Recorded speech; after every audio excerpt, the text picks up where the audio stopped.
भारत माता की। भारत माता की।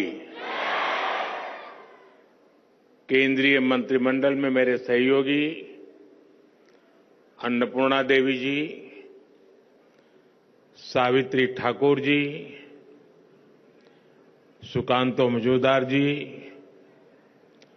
अन्य महानुभाव, देश के कोने कोने से यहां आए सभी अतिथि और सभी प्यारे बच्चों, आज हम तीसरे वीर बाल दिवस के आयोजन का हिस्सा बन रहे हैं। 3 साल पहले हमारी सरकार ने वीर साहिबजादों के बलिदान की अमर स्मृति में वीर बाल दिवस मनाने की शुरुआत की थी। अब ये दिन करोड़ों देशवासियों के लिए, पूरे देश के लिए राष्ट्रीय प्रेरणा का पर्व बना है। इस दिन ने भारत के कितने ही बच्चों और युवाओं को अदम्य साहस से भरने का काम किया है। आज देश के 17 बच्चों को वीरता, इनोवेशन, साइंस और टेक्नोलॉजी, स्पोर्ट्स और आर्टिस्ट जैसे क्षेत्रों में सम्मानित किया गया है। इन सब ने दिखाया है कि भारत के बच्चे, भारत के युवा क्या कुछ करने की क्षमता रखते हैं। मैं इस अवसर पर हमारे गुरुओं के चरणों में, वीर साहबजादों के चरणों में श्रद्धापूर्वक नमन करता हूं। मैं अवार्ड जीतने वाले सभी बच्चों को भी बधाई देता हूं, उनके परिवारजनों को भी बधाई देता हूं और उन्हें देश की तरफ से शुभकामनाएं देता हूं। साथियों, आज आप सभी से बात करते हुए मैं उन परिस्थितियों को भी याद करूंगा जब वीर साहबजादों ने अपना बलिदान दिया था। ये आज की युवा पीढ़ी के लिए भी जानना उतना ही जरूरी है और इसलिए उन घटनाओं को बार बार याद किया जाना ये भी जरूरी है। 325 साल पहले के वो हालात, 26 दिसंबर का वो दिन जब छोटी सी उम्र में हमारे साहबजादों ने अपने प्राणों की आहुति दे दी। साहिबजादा जोरावर सिंह और साहिबजादा फतेह सिंह की आयु कम थी, लेकिन उनका हौसला आसमान से भी ऊंचा था। साहबजादों ने मुगल सल्तनत के हर लालच को ठुकराया, हर अत्याचार को सहा। जब वजीर खान ने उन्हें दीवार में चुनवाने का आदेश दिया तो साहबजादों ने उसे पूरी वीरता से स्वीकार किया। साहबजादों ने उन्हें गुरु अर्जन देव, गुरु तेग बहादुर और गुरु गोविंद सिंह की वीरता याद दिलाई। ये वीरता हमारी आस्था का आत्मबल था।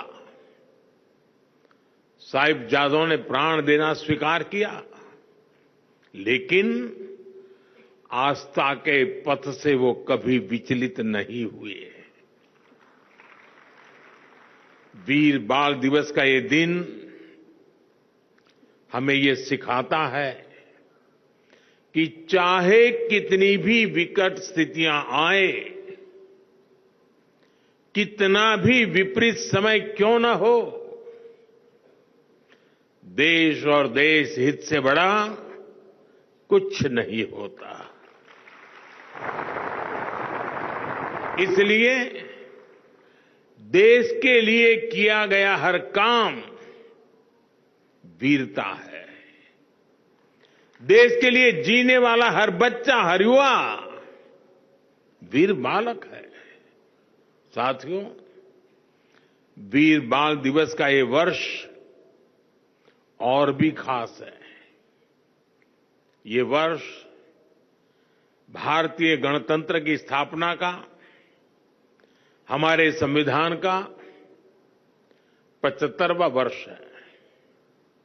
इस 75वें वर्ष में देश का हर नागरिक वीर साहबजादों से राष्ट्र की एकता, अखंडता के लिए काम करने की प्रेरणा ले रहा है। आज भारत जिस सशक्त लोकतंत्र पर गर्व करता है, उसकी नींव में साहबजादों की वीरता है, उनका बलिदान है। हमारा लोकतंत्र हमें अंत्योदय की प्रेरणा देता है।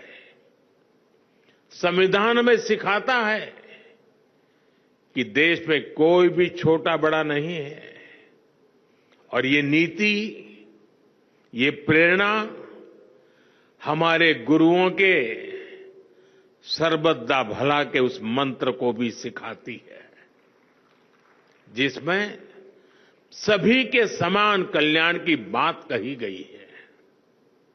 गुरु परंपरा ने हमें सभी को एक समान भाव से देखना सिखाया है, और संविधान भी हमें इसी विचार की प्रेरणा देता है। वीर साहिबजादों का जीवन हमें देश की अखंडता और विचारों से कोई समझौता ना करने की सीख देता है, और संविधान भी हमें भारत की प्रभुता और अखंडता को सर्वोपरि रखने का सिद्धांत देता है। एक तरह से हमारे लोकतंत्र की विराटता में गुरुओं की सीख है, साहिबजादों का त्याग है, और देश की एकता का मूल मंत्र है। साथियों, इतिहास ने और इतिहास से वर्तमान तक भारत की प्रगति में हमेशा युवा ऊर्जा की बहुत बड़ी भूमिका रही है। आजादी की लड़ाई से लेकर के 21वीं सदी के जन आंदोलनों तक भारत के युवा ने हर क्रांति में अपना योगदान दिया है। आप जैसे युवाओं की शक्ति के कारण ही आज पूरा विश्व भारत को आशा और अपेक्षाओं के साथ देख रहा है। आज भारत में स्टार्टअप से साइंस तक, स्पोर्ट्स से एंटरप्रेन्योरशिप तक युवा शक्ति नई क्रांति कर रही है। और इसीलिए हमारी पॉलिसी में भी युवाओं को शक्ति देना सरकार का सबसे बड़ा फोकस है। स्टार्टअप का इकोसिस्टम हो, स्पेस इकोनॉमी का भविष्य हो, स्पोर्ट्स और फिटनेस सेक्टर हो, फिनटेक और मैन्युफैक्चरिंग की इंडस्ट्री हो, स्किल डेवलपमेंट और इंटर्नशिप की योजना हो, सारी नीतियां यूथ सेंट्रिक है, युवा केंद्रीय है, नौजवानों के हित से जुड़ी हुई है। आज देश के विकास से जुड़े हर सेक्टर में नौजवानों को नए मौके मिल रहे हैं। उनकी प्रतिभा को, उनके आत्मबल को सरकार का साथ मिल रहा है। मेरे युवा दोस्तों, आज तेजी से बदलते विश्व में आवश्यकताएं भी नई हैं, अपेक्षाएं भी नई हैं और भविष्य की दिशाएं भी नई हैं। ये युग अब मशीनों से आगे बढ़कर मशीन लर्निंग की दिशा में बढ़ चुका है। सामान्य सॉफ्टवेयर की जगह एआई का उपयोग बढ़ रहा है। हम हर फील्ड में नए चेंजेस और नए चैलेंजेस को महसूस कर सकते हैं। इसलिए हमें हमारे युवाओं को फ्यूचरिस्टिक बनाना होगा। आप देख रहे हैं, देश ने इसकी तैयारी कितनी पहले से शुरू कर दी है। हम नई राष्ट्रीय शिक्षा नीति, नेशनल एजुकेशन पॉलिसी लाए।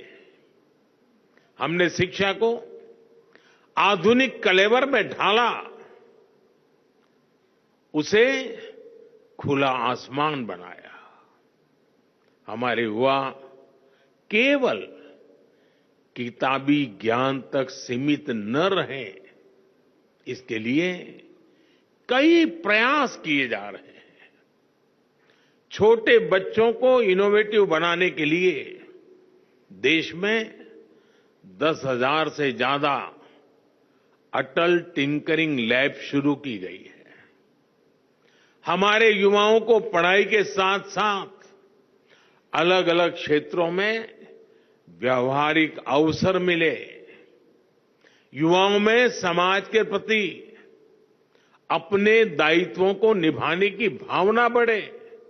इसके लिए मेरा युवा भारत अभियान शुरू किया गया है।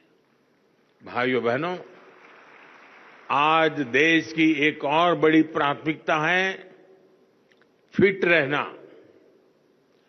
देश का युवा स्वस्थ होगा तभी देश सक्षम बनेगा। इसलिए हम फिट इंडिया और खेलो इंडिया जैसे मूवमेंट चला रहे हैं।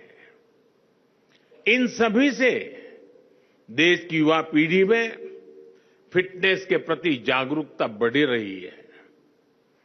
एक स्वस्थ युवा पीढ़ी ही स्वस्थ भारत का निर्माण करेगी। इसी सोच के साथ आज सुपोषित ग्राम पंचायत अभियान की शुरुआत की जा रही है। ये अभियान पूरी तरह से जन भागीदारी से आगे बढ़ेगा। कुपोषण मुक्त भारत के लिए ग्राम पंचायतों के बीच एक हेल्दी कंपटीशन, एक तंदुरुस्त स्पर्धा हो।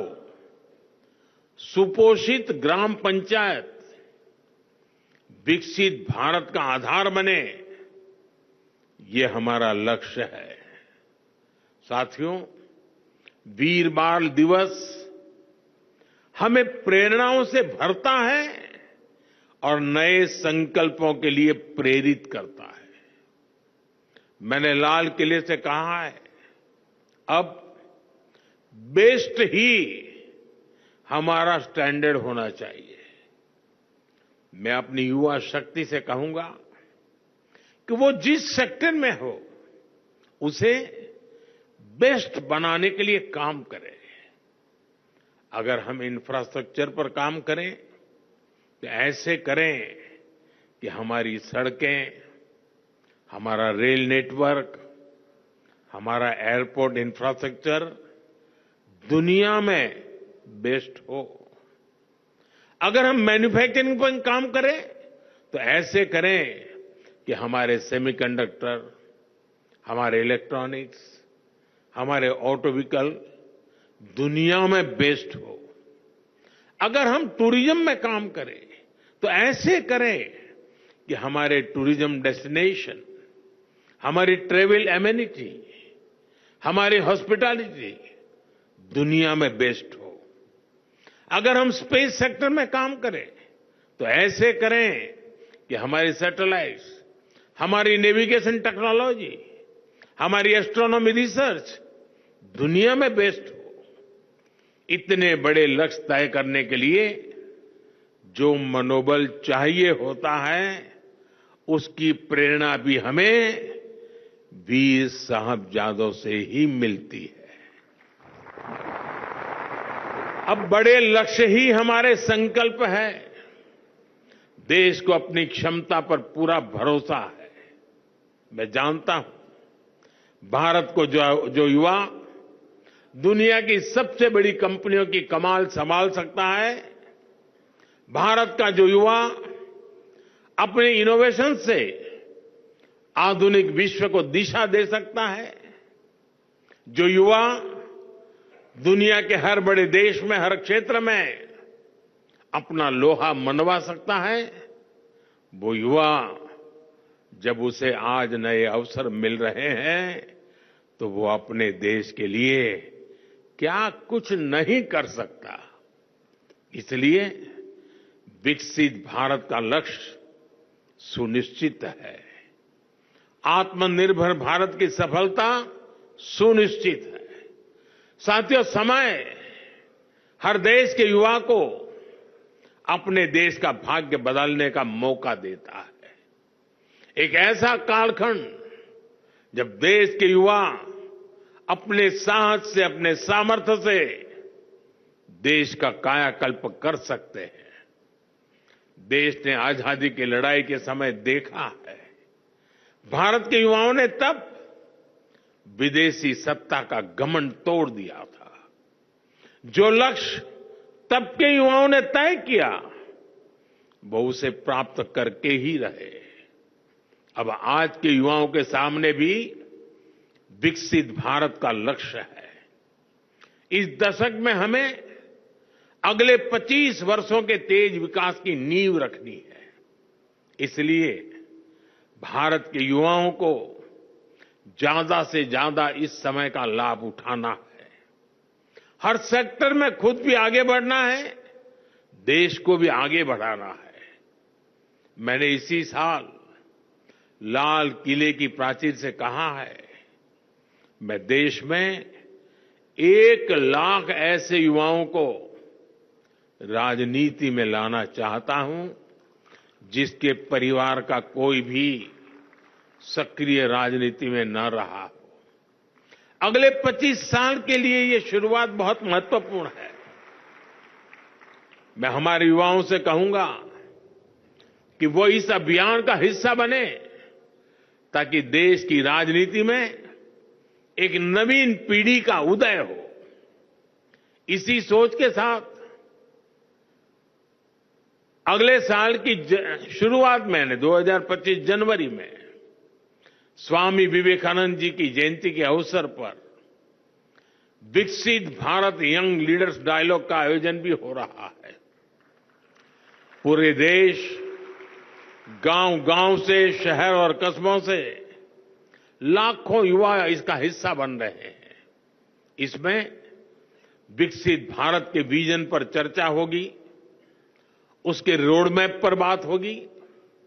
साथियों, अमृतकाल के 25 वर्षों के संकल्पों को पूरा करने के लिए ये दशक, अगले 5 वर्ष बहुत अहम होने वाले हैं।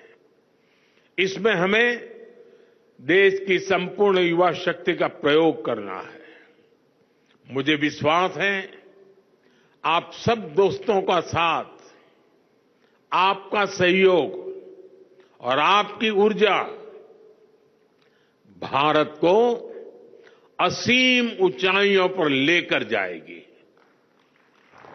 इसी संकल्प के साथ मैं एक बार फिर हमारे गुरुओं को, वीर साहिबजादों को, माता गुजरी को श्रद्धापूर्वक सर झुका करके प्रणाम करता हूं।